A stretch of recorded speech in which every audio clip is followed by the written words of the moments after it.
Assalamualaikum. Selamat bertemu kembali untuk pembelajaran hari ini, iaitu kata hubung. Tema 2, kesihatan dan kebersihan. Unit 5, kebersihan tanggungjawab bersama. Tajuk, cegah lalat. Buku teks Bahasa Melayu tahun 3, jilid 1, muka surat 32. Seterusnya, mari kita baca doa belajar bersama-sama. Bismillahirrahmanirrahim. Allahumma ftah alaina hikmataka wanshur alaina min khazaini rahmatika ya arhamar rahimin. Rabbi shrah li sadri wa yassir li amri wahlul 'uqdatam min lisani yafqahu qawli. Amin. Seterusnya kita lihat pada objektif. Pada akhir pembelajaran, murid akan dapat yang pertama, menyatakan konsep kata hubung dengan betul. Yang kedua, membina ayat dengan menggunakan kata hubung. Seterusnya, kita lihat apa itu kata hubung. Apa itu kata hubung? Kata hubung itu ialah perkataan yang berfungsi untuk menghubungkan dua binaan ayat atau lebih sehingga membentuk ayat majmuk. Contoh, dan, atau, lalu, yang, bahawa, untuk, hingga, kerana, kalau, agar, supaya dan banyak lagi. Seterusnya, mari kita lihat kata hubung. Kita lihat kata hubung, kegunaannya dan contoh ayat. Guna pen. Kata hubung, agar dan supaya. Kegunaannya untuk menerangkan maksud atau tujuan.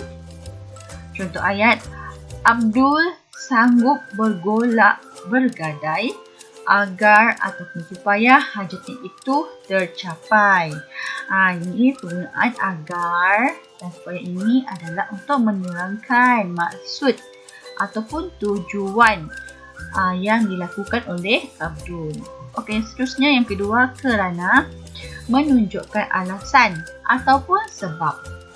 Muhammad tidak hadir ke kelas tambahan kerana dia sakit. Menggunakan perkataan kerana ni untuk menjelaskan sebab dia tak datang ke sekolah. Atau menunjukkan pilihan ataupun bandingan. Zumin atau Fuhin yang perlu membersihkan sikap hari ini. Fumin, soal guru kelas. Guru kelas tu bertanya. Dia nak tahu sama ada Zumin, Suhin yang perlu membersihkan kelas. Dia menggunakan kata hubung atau. Seterusnya, dan, menggabungkan dua unsur yang setara. Lihat contoh, Anis dan Khadijah selalu bermain di taman permainan.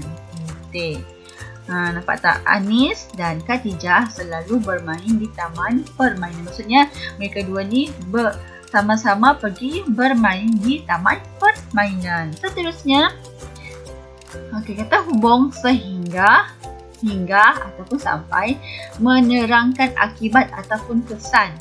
Lihat contoh, dia meneruskan kerjanya sehingga selesai. Hingga selesai, sampai selesai.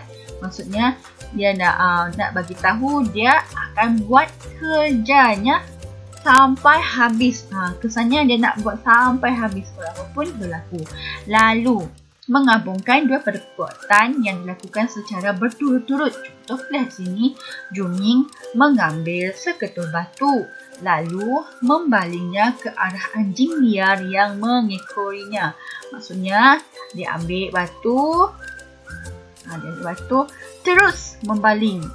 Ini dinyatakan menggabungkan dua perbuatan yang dilakukan secara berturut-turut. Maksudnya dilakukan pada masa yang sama.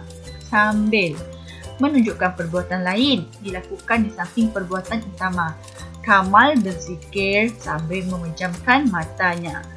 Maksudnya menunjukkan perbuatan lain dilakukan di samping perbuatan yang utama. Maksudnya utamanya adalah berzikir. Ini adalah perbuatannya, berzikir. Memejamkan mata adalah perbuatan sampingan. Maksudnya dia buat kerja tu sambil berzikir, sambil buat benda lain.